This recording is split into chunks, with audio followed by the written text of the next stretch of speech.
Good evening. My name is Dan Frodan Cho, and welcome to the Wargaming.net League for North America. We're here to broadcast World of Tanks for you guys, and tonight is the round of 32 for our second qualifier to find out who will advance one step closer to get the inevitable last 4 coveted spots for the Wargaming.net League that begins on July 11th. Joining on the set with me is Andre Gretorp Hengstraw, right to my right, in-house statistician, analyst, and former pro gamer. Andre, how you doing tonight? I'm doing fantastic. Glad to be here, Dan. And to my further right, we also have Joshua Clutch Gray, actor, host of Shifting Gears, as well as our telestrator and expert on the panel. Thank you, Josh, for joining us. And to my left, we also have our dedicated observer, Randall Ruukil Holcomb, the former pro gamer from Simp, as well as second place runner-up at South by Southwest earlier this year. Randall, thank you so much for joining us as well. Now, again, we want to give you some background on what's going on with this league for those of you who might be tuning in for the first time. Tonight is just a qualifier to find out who's going to be joining us on the 16 teams for the inevitable Wargaming.net League of North America. That means that we're going to have 16 teams competing for a $100,000 prize pool, culminating in the finals for Las Vegas, Nevada on August 17th and 18th. And Andre, that's a lot of money. And these qualifiers tonight, everything matters because it's single elimination. How does this tournament work? Well, I'm just blanking right now. This tournament works in a way where the qualifiers are going to seed 4 teams from each of them. They're going to qualify through the open tournament. 8 teams have already been seeded through. There was a previous tournament that kind of discriminated that Major League Championship Series, which included teams like Fulcrum, Simp, Wreak Havoc, Turtle Police, Mott 4, Simple Tankers, Strike. The list is all on our website, WGLNA.com. But Andre, please continue. That's right. 3 weeks of league play matches. These teams will play each other out, and then there will be top teams that go over to Las Vegas. They'll be flown over to compete for that $100,000 prize pool. Now remember, this isn't just $100,000 a year. This is just a single season. There are multiple seasons in a year. That's a lot of money to be won by professional gamers. That's right. And some of these teams that we're seeing tonight, we're going to have 3 matches, have already played in the first qualifier. In fact, let's break down the list of what we'll be seeing tonight. We're going to have Bear Huggers versus War and Peace as our 6 p.m. match. We'll have Catfast Nation versus Peru Apis as our second, and Ermagerd Kernavern, a team that we thought were going to get through the first qualifier, is now showed back up versus Boss Gaming. That should be at 8 o'clock. But of course, we do want to emphasize this is live. So we are waiting for War and Peace to fully show up here with their lineup so that we can get ready for our first game. So let's go ahead and even explain it, because we do realize that we are a broadcast organization most only for StarCraft, so we might have some new viewers for the first time. So let's go ahead and explain it. Clutch, what is World of Tanks? World of Tanks is one of the biggest games in the world right now. Over 60 million users play this game in over 200 countries, and it is free to play, which is huge. The free-to-play market has expanded so much in the last number of years, and for this game to be so big, it's a testament of how fun it is. World of Tanks, pretty much jump into a tank and blow stuff up. Now, in the public type of play style, it's 15. That's how I play too. I try not to get blown up myself. In the public type of play style, it's 15 on 15.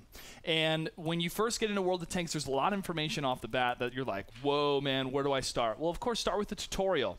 And then from there, make a goal. Which tech tree do you want to go down? Which nation do you want to play for? You have United States, China, USSR, Germany, Great Britain. So you have different tanks you can choose, France as well.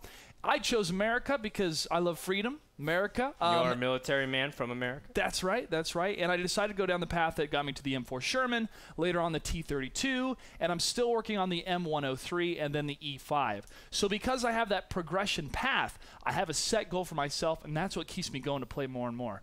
A great thing about this game is it rewards progression. And you guys can start playing today if you want. That's right. If you gamers are compulsive, addictive, MMO-type people, you certainly like World of Tanks, especially because it's armored vehicle warfare. We get to see stuff blown up, and who doesn't love that? Do want to kind of emphasize and jump off of your point, Clutch. If you are grinding down the tech tree and you're having a little bit of trouble, something that will help you is gold, as well as premium. And throughout our broadcast, we'll be giving out free premium for a week, as well as 2,000 gold. Andre, how can they win it? They can do it by tweeting at us, Facebooking us, anything in the social media area. You can go over to twitter.com/WGLNA. Tweet at us, pictures, tweet at us your favorite moments from tonight, and we're going to pick out some winners. Also go to our Facebook, facebook.com/WGLNA. And while I'm at it, youtube.com/WGLNA. That's where you can find all the VODs in 1080p quality, in real, true 1080p. That's right. Full high definition is how we roll. Only the highest quality for our viewers. So why don't we take a quick commercial break and get ready for our first match of the day, War and Peace versus Bear Huggers. Hopefully everyone will get settled. You're watching WGLNA Qualifier number 2, day number 2. We'll be right back. Welcome back, everybody, to WGLNA day number 2 of Qualifier number 2, where we're getting ready to get into our first match of the round of 32. That's a lot of twos in one opening statement. Now, guys, I want to again re-emphasize that tonight is a lot of fun because it's the qualifiers to find out who can get through into our league. It's a completely open qualifier. I mean, we have every kind of players inside the league. We have young college students who are trying to find their way into esports for the first time. We have established veterans, people who are firefighters or even former soldiers playing in this league, so it's very exciting to see. Our first match is some veterans that have been around in the pro scene for a while. Bear Huggers versus War and Peace. What's your initial thoughts on it? Dutch, we'll start with you. Well, War and Peace is a team that I've heard some significant, rumors about of how good they do. Bear Huggers is one I think I've heard Ruukil mention a couple times here, but still I've yet to see them actually perform on the battlefield, let alone against each other also in the past. Now, as you mentioned before, we had qualifier number 1 that happened, and any team that was not able to make it through qualifier number 1 will be able to make it to qualifier number 2. So you have 2 chances via single elimination brackets to make it into league play. 8 teams have already been invited. 4 qualified from qualifier number 1. That was that was River of Blood, Cazadores, Cunningham's, which formerly known as Morgolds, and Scurry Hard. So there's anything that we have known or that we have seen from 2 weeks ago, this is still anybody's game. And these teams know this is their last chance to make it into season number 1, because if they get eliminated, they're going to have to wait till season number 2. If I wanted to make a prediction, I'm going to have to say War and Peace is going to take it 3-1. But I could be pleasantly surprised. So now, we'll Andre, you've had the chance to cast War and Peace last week. What was your opinion on their play, and how do you think they're going to take up against these guys who are part of the Red Sky clan? Yeah, definitely a good team, and of course, I've actually been able to brawl a little bit with the Red Sky clan in regular pubbies. Yeah, I meet up with them. Actually, me and you met up with Soviet and Friction a couple, and Hugo Maximus. Yeah. They carried us pretty well. Thank you very much for some free credits and experience, guys. Thanks, guys. But no, I can definitely say that they're a very reputable clan. I don't know how to predict this, honestly. Both teams, I think, have a lot of potential, and we'll see what the cards show. The first map on Ensk has already begun to load, so let's get ready to our first battle for this qualifier, day number 2, match number 1.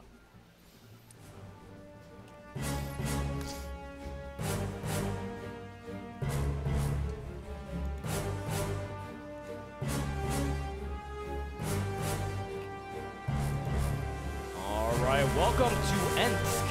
Sort of a hybrid map. Clutch, what do we see on the mini-map already for our first movement patterns? Well, on the mini-map right now, we see the blue team moving a little bit more towards the west side, but at the same time, to the north side, red team going to be taking that western approach. Blue team actually going to be heading back towards the east at this time. And it looks like they're going to be more aggressive. I actually am very surprised by the aggressive movement here, but they see no scouting tanks trying to stop any of those heavies moving in, and they can get some really, really good shots coming across on this side from this type of flanking maneuver. If he's able to move in quick enough, he will be able to get some side shots there, Frodan. I do want to clarify that red team is War and Peace. They only have 5 members, but that is within a lot of rules. And with the 7 players on blue team, that is Bear Huggers, and that's a pretty significant advantage, isn't it, Gretorp? Yeah, it is. I mean, what that really says is they will not be able to strike first. They're not going to be the ones that really dictate the first couple of shots. That's why they're going in with those IS-3s, because they know they can be blown up pretty easily. And if one of their tanks dies really quickly, that's a bad time. So they're going to lead with those. Most likely the KV-5, which makes a lot of sense now. Or excuse me, not the KV-5, the IS-3s, and then, of course, the AMX 50-100 behind that. You see the initial cap attempt, a cap fast here from War and Peace. Big Daddy trying to get good resets, but Torval putting good shots from his T-69. And looks like War and Peace trying to make this one end quickly, isn't it, Clutch? Yeah, they definitely want to push in here. They know they already have the advantage of the 7 against 5. It is unfortunate 2 people were able to show up here. Following Rodney Dangerfield, great comedian, also great tanker, while Steg takes the kill, and he's just going to hold back and continue to fire in his AMX 5100. Here we go, though. Keep in mind that KV5 is moving into a fantastic position, and what's going to happen as soon as he comes in, he's going to force all those nozzles to move over. That's going to be a huge push by everybody else to really get in there to make sure that getting all of those hit points, soaking it all up, is going to be worth something. And we really, really need a movement.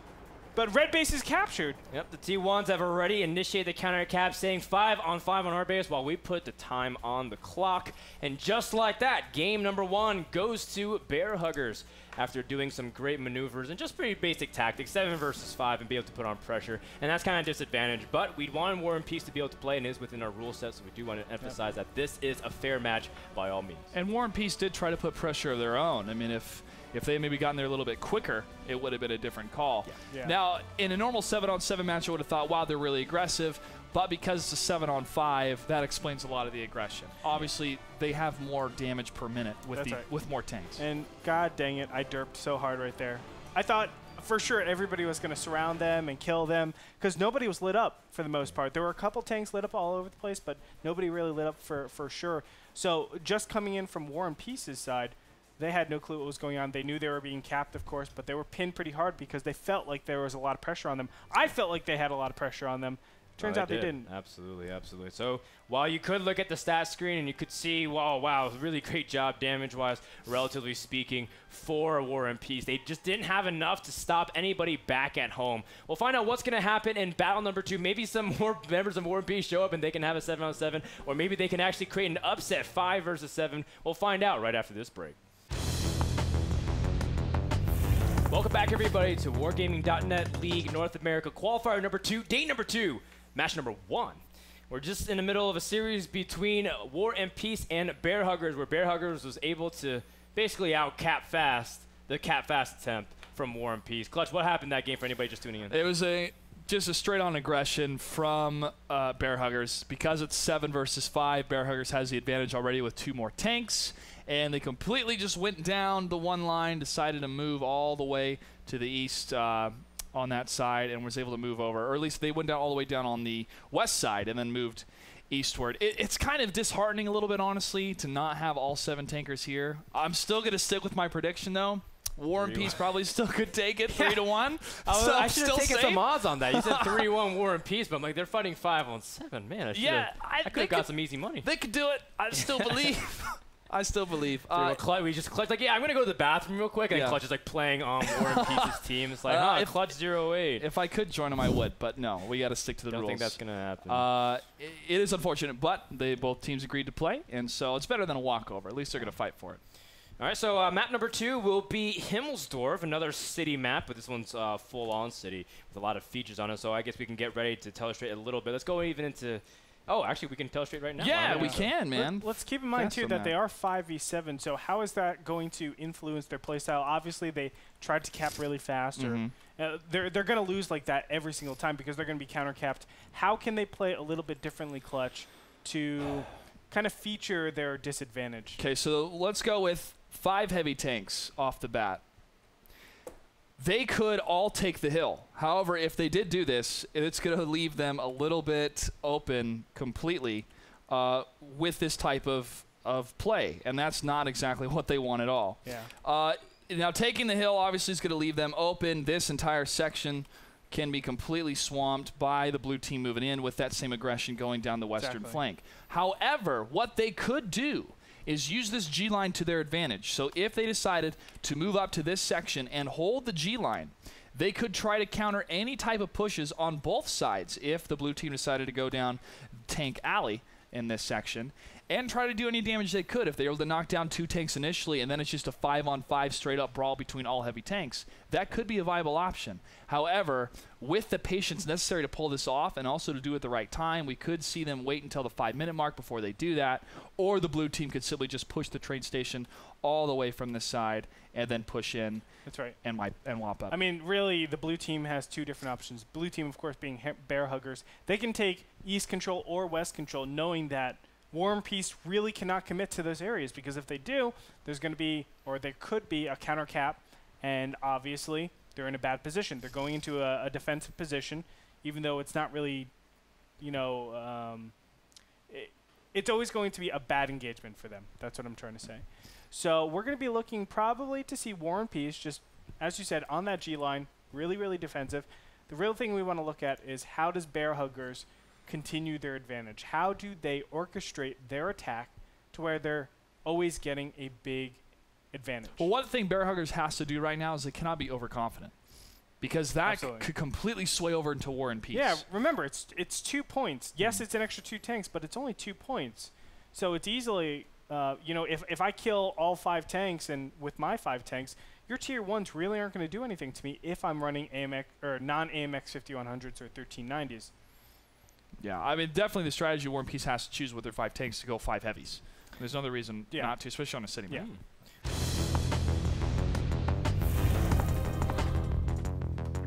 Some beautiful shots of Himmelsdorf, no bias.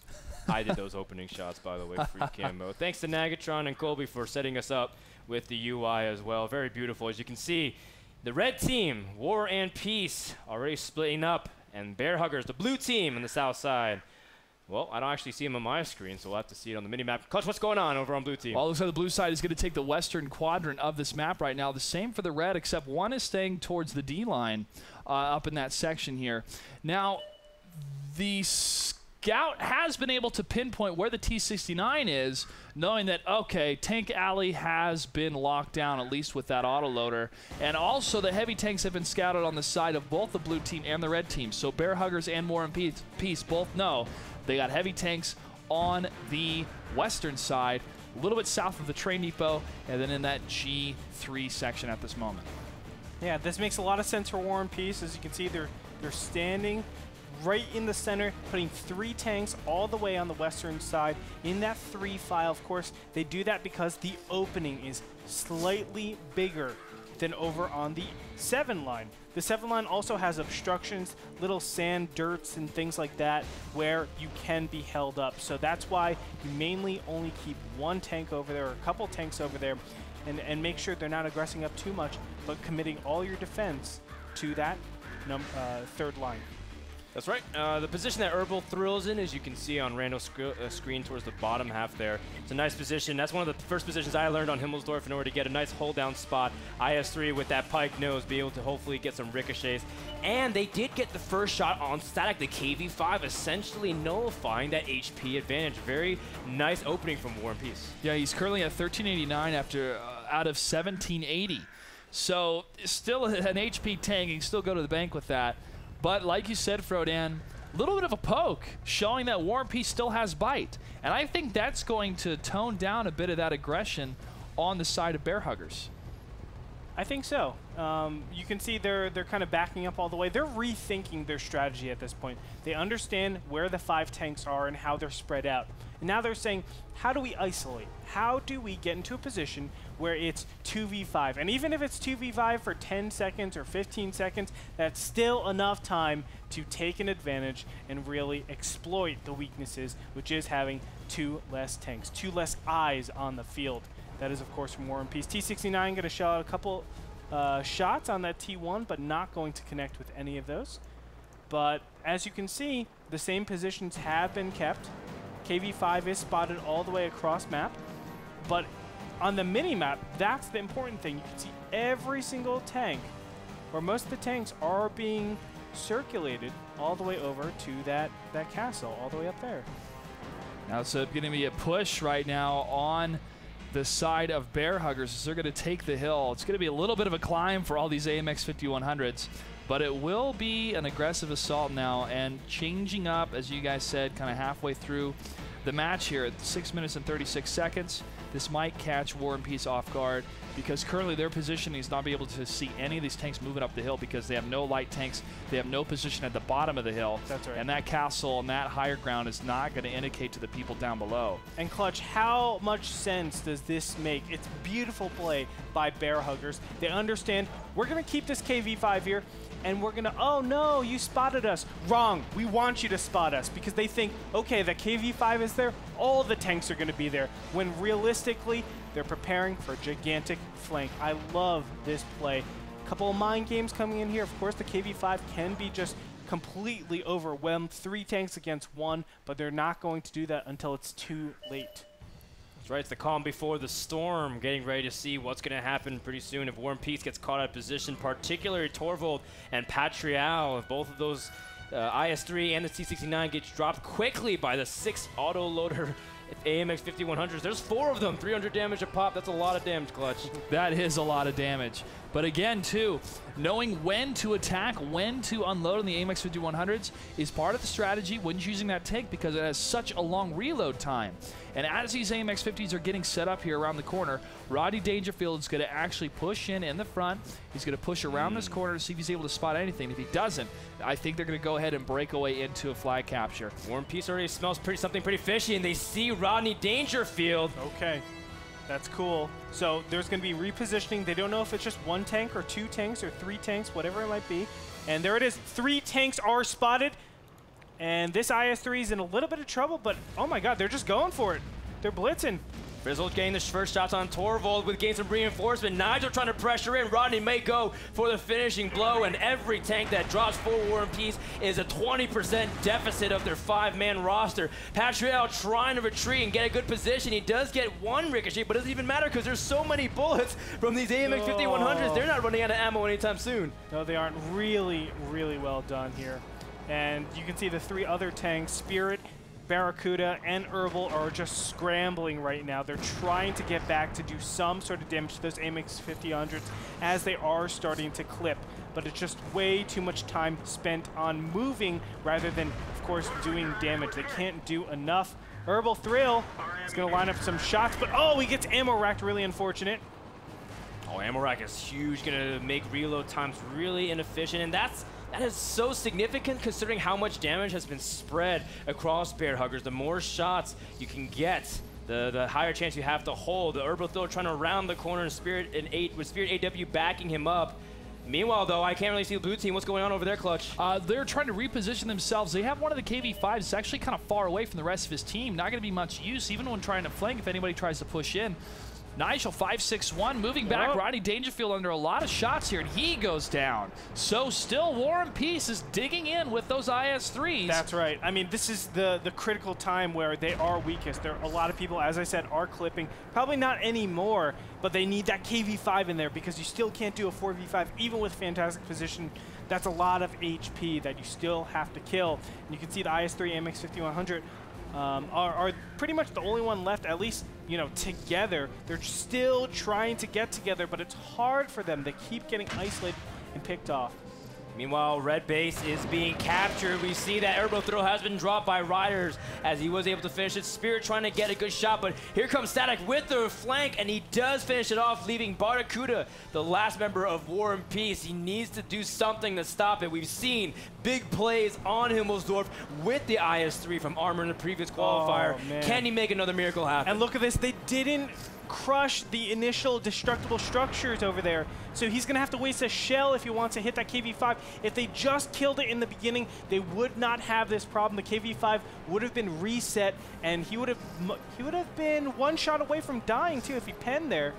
But unfortunately, Barracuda, now he has a really tough situation where, what do I really shoot? You're going to shoot the destructible debris. Not going to be too helpful.